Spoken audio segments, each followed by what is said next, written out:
So Mitchell lives in Scotland, and it gets dark pretty late there, so their family cat is allowed to wander pretty late at night. Well, it's around 11 p.m. on this night, and Mitchell sets out to go find the cat and bring it back inside. It was already completely dark, so they're trying to pick up the pace a little bit, and they finally see the cat at a neighbor's van. So they're walking up to the cat, and they're like calling for it. Well, then they hear a scream unlike anything they've ever heard. They said they are shocked it didn't rupture their eardrum. It was so loud. So, of course, this startles the cat, and the cat takes off running. As they're hearing this scream bounce off of every tree surrounding them, because they are surrounded by trees in this neighborhood, they decide, well, I don't know what to do. I'm not going to be any help to this cat. If I'm gone, I need to get to safety. So they run back to their house and tell their parents that something happened. But as they're running, they look back at this van and see something they'll never forget. It's thin and tall, and it's on all fours. It's fleshy colored. It's not right. It was very tall. Whenever it was on all fours, it was as tall as the van. Their parents heard nothing, didn't believe them, and the dad went out and brought the cat safely back inside and did not hear or see or experience anything. Sorry, but what is this video and why is it the scariest thing that I have ever seen?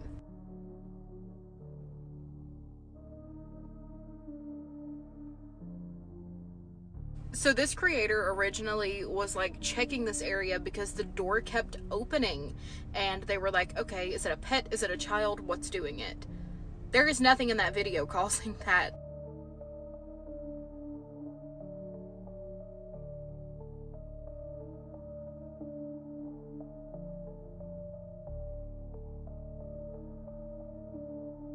It's even creepier. That to me looks like some classic poltergeist activity. Have you guys seen this video? Oh my god.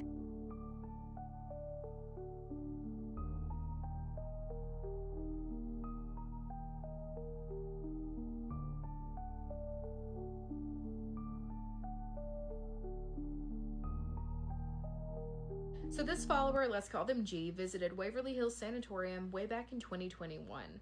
They and their mom actually went for their mom's birthday because their mom really likes spooky stuff.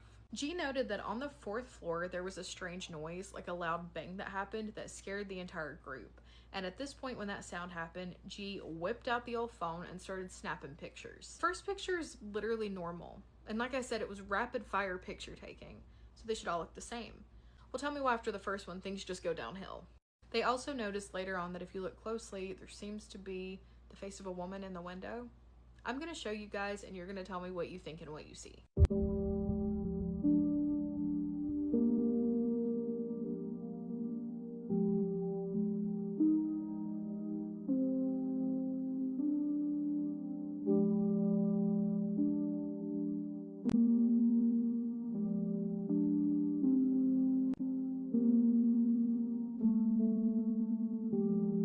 Have you ever heard about the legend of Headless Annie in Harlan, Kentucky?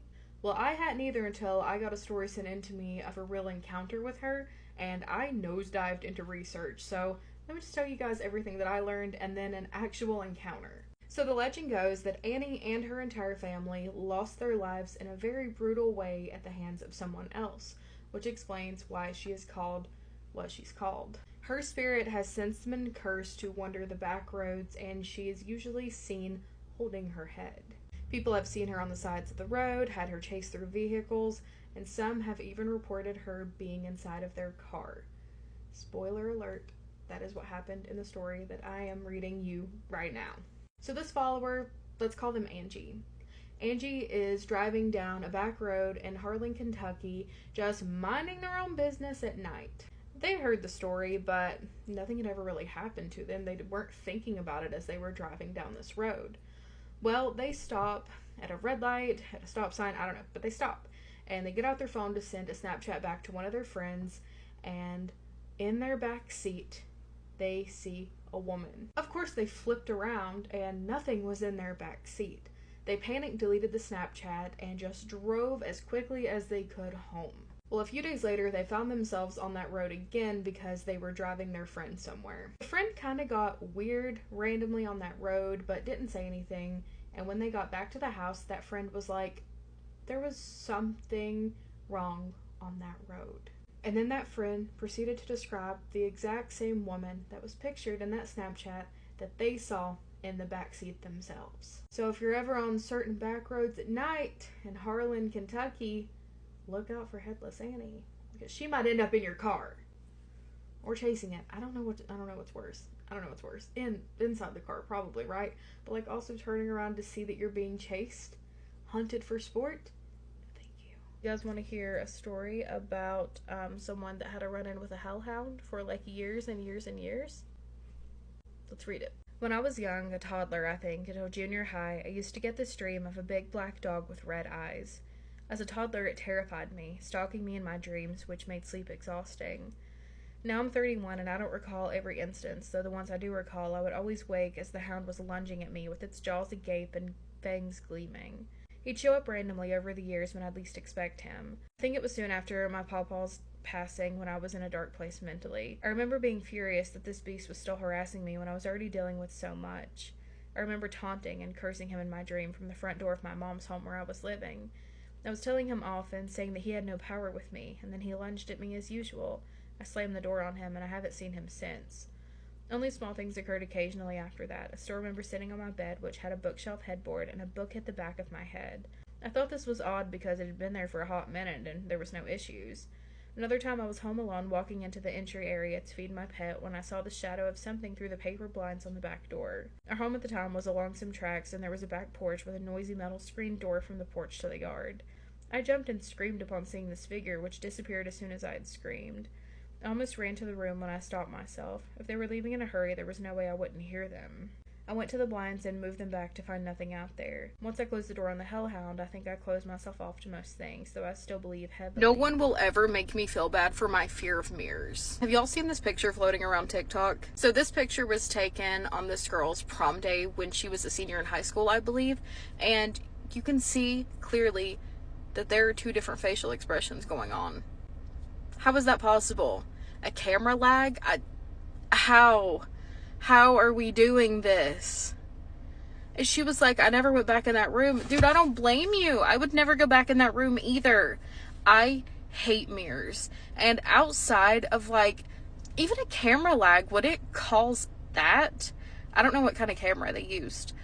But like, would it cause that? That seems a bit, what is going on? Can someone give me an explanation for that so I stop spiraling? Thanks.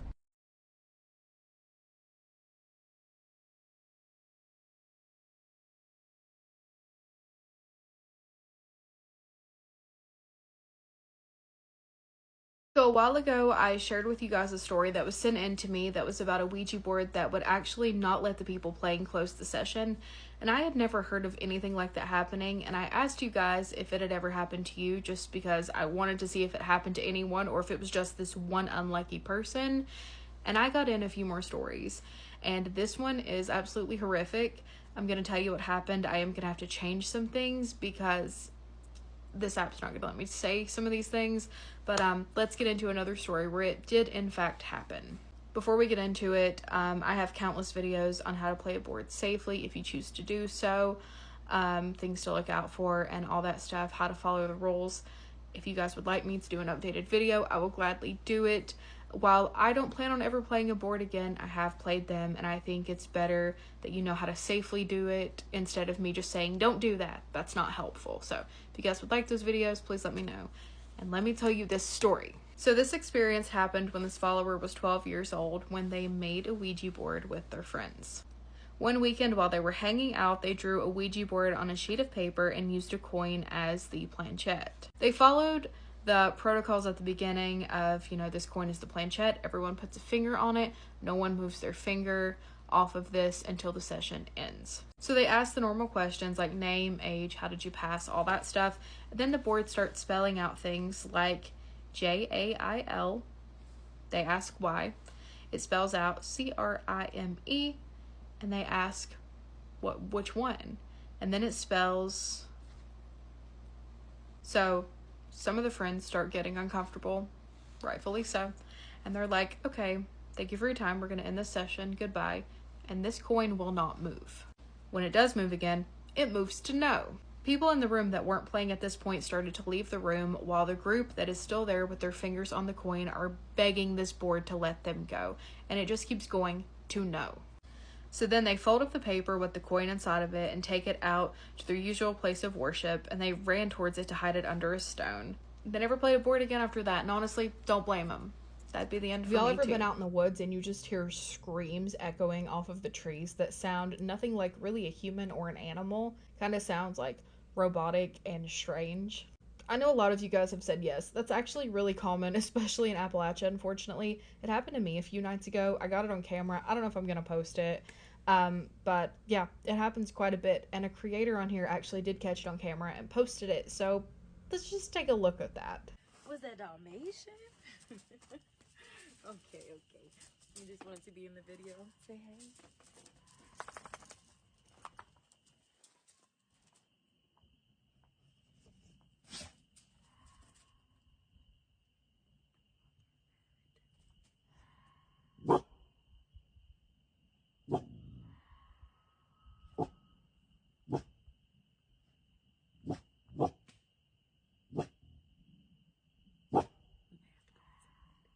Yeah, because what is that? Let's go inside. And a friendly reminder, especially for the Appalachian Mountains, but really if you're anywhere in the world, don't acknowledge the screams, especially don't check them out. If you think someone's hurt, call up law enforcement. They'll have better luck than you. Do not ever go check it alone, especially. But the best thing you can do is not hear it and not see it. You did not hear it. I got a really creepy story, and I need to know if anything similar has happened to anyone else, because it involves two sisters, and one sister at around the age of 5 to 6 would see this woman in her dreams. She had like red hair, freckles, and she would always be wearing like a turtleneck and pants hiding what looked like burn marks, like she'd been in an accident. And she would always protect this sibling in the dream from these shadow figures, right? And for some reason, they just knew this woman's name, and her name was Annabelle. They said it was really weird that they remembered her face from those dreams all these years later, because they can't really recognize faces, and usually whenever they dream about people, they have just like nothing there. But they remember this woman. Anyways, they remember talking to one of their sisters about this dream, just randomly. And the sister was like, "Oh, you mean Annabelle? I dreamed about Annabelle." Described the same woman, was wearing something different, but she wasn't protecting them from monsters in their dreams. She was sitting on the bed just talking. So they went back and forth trying to figure out who this could be, and they settled on the fact that they think it's one of like their past relatives from like generations back, because some people in their family have the red hair and the freckles, but it tends to skip generations, so they think it's from way back. So I just want to know if anyone has been visited by a past relative in a dream, and like the same sibling has, but you guys didn't really know that that relative existed. Is that something that happens? Because I'm intrigued and terrified. I need to know. Putting out trail cams to try and see something creepy is such a phenomenal idea until you do find something creepy on it. Now, this was caught on a trail cam in the Elk Rapids area of northern Michigan. It's always Michigan. Without fail, it's going to be Michigan every time. Now, this was taken on the area of land privately owned by the family that sent this in to me, and it was only accessible by a seasonal road, and it was completely out of cell phone range. The family actually kept a camper up on this road to camp and just relax and escape from all technology and the rest of the world. One night, strange things started happening at this camper, and it started with the strange noises that they would hear echoing throughout the trees, because they were surrounded by trees in this little clearing. And they said obviously they've camped here a bunch, right? They said they didn't recognize the sound. When someone who is in an area a lot tells you that something is not wildlife, listen. I don't know why people are like, it was a coyote. Dog. But let's look at the picture that was caught on that trail cam that was kept out there. They said that there is literally nothing around that could have caused this. It was taken in the middle of a clearing, figure aside. The ball of light showing up in the middle of nowhere in the dense forest is cause for alarm. Okay?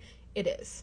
But what do you think? So I just read one of the most unnerving stories that I have ever been sent in my entire life, and I was reading it for the other place, but I wanted to read it here to you guys as well, just in case you don't have me on there, because it's terrifying, and I want to see if anyone has had any experiences with a creature like this before, because I have never heard of it.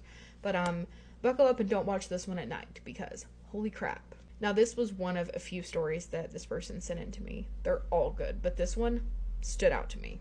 Sometime around 2016, I was staying over at a friend's house. There's a lot of lore pertaining to her and an old 1800s house her father had purchased and started renovating. A lot of things may have led to these events, but for some information, it's a little too personal to share. I pretty much lived with her at this point, spending weeks at a time at her house. This house was just a plain brick house in a decently sized neighborhood. We believe her father bringing items such as pictures found on the walls, windows, letters from the home in the country, and an old mine was the cause for the strange activity that occurred in this house. On this night, we experienced something that I never thought was possible and still shakes me to my core. We just finished watching a movie at around 10 p.m. and she decides to use the bathroom before we call it a night. She stood up from the bed and walked to her bedroom door. She could barely crack it open, and then she slammed it back shut and fell to the ground in tears. Startled by this random change in emotion, I asked her what was wrong, but she just kept crying and was kind of hysterically laughing. Listen, we had just watched a kid's movie. Nothing remotely scary, so there was no reason for her to be jumpy like this. She finally calmed down enough to tell me that there was a figure about 4 feet in height, slightly transparent, with fly-like eyes and a furry body floating down the hallway. Once we shut the lights off and laid down, things got very bad very fast. Keep in mind that door was shut. Her cat and dog do not sleep with her because she hates fur in the bed. We settled down and got under the covers. After maybe 4 minutes, it felt like something jumped on the foot of her bed. It felt like the weight of a medium-sized dog. I started smacking her arm, begging her to tell me whether she felt it or if she accidentally let in a dog, but she only responded with, "Please, just ignore it. I don't want to deal with it." I couldn't let it go. The weight started to feel like someone on all fours was crawling on the bed, not a dog. I started to feel hot and breathing heavy out of fear, begging her to acknowledge what was happening. She continued to tell me to ignore it, and it would stop. And that's when it got worse. Both closets opened, and a weird rustling sound filled the room, like someone was going through her things. She had stopped responding to me at this point, and I was in tears. The most terrifying part of this is something she doesn't even remember. She began talking in a childlike voice, not one of her own, telling me that it would all be over soon and that he was here. I don't know who he was, but I did not care to find out. The room had the stench of rot, and the bed started to wiggle and shake, almost as if it were being pressed against a dryer, but she wasn't moving. She was not responding and giggling in this voice. I then start to feel knocks under the bed, and I'm left to just cry because I was not getting out of that damn bed alone. After a few minutes of the shaking and stench, everything came to a halt. My friend stopped talking and giggling and asked me what happened, and seemed confused by the irate tone of my voice. I know you may be thinking she's messing with me, but she would never stoop that low without telling me it was a joke after. What was that creature? What was that creature? So last year, someone who we will refer to as A took a little trip. Now, A traveled to South Texas to spend Christmas with their partner's family, and they recall one night being outside playing hide and seek with some of the younger cousins and siblings. And it was A and their partner's turn to seek. Now, A had the really good flashlight, so A was front and center trying to find everyone with this really good flashlight. They watch as their flashlight grazes over something that isn't supposed to be there. It looks human enough, but it's bigger than any human being, at least playing hide and seek at the time. And they can even make out details on this thing. They can see that it has long white hair. So A thinks, well, that's gotta be the cousin we're looking for because she's still hiding, and it must be a trick of the light. So A shouts out, "I found her!" They all go over to the spot, and there's nothing there. A's starting to get sick and is having an undeniable urge to look into the trees that just simply wasn't there before. So at this point, they have determined that the cousin was hiding somewhere else, and whatever was back there was not the cousin, which A kind of knew that already. So both they and the partner gather up everyone and take them all inside because there's just an awful feeling outside now. As soon as they get inside, the nausea goes away and they feel better. Well, 2 months later, A finds themselves back at this very house. They were told that night by the relatives living there that since that night, things have been really strange. Not only do they see the exact same thing that A described, the thing with the long white hair, other things have been happening. Scratching and humming, and even something banging on the walls. What do you think they saw? After they sent this story, they did a follow-up and said that after A left for the second time, all activity stopped. And I need you, okay, pause this video right now, comment what you think it is, and then come right back. I'll give you a second. I think that was La Llorona. The humming, all of that stuff, it just gives. And they're in Texas. There's been sightings in Texas. I think they were dealing with La Llorona.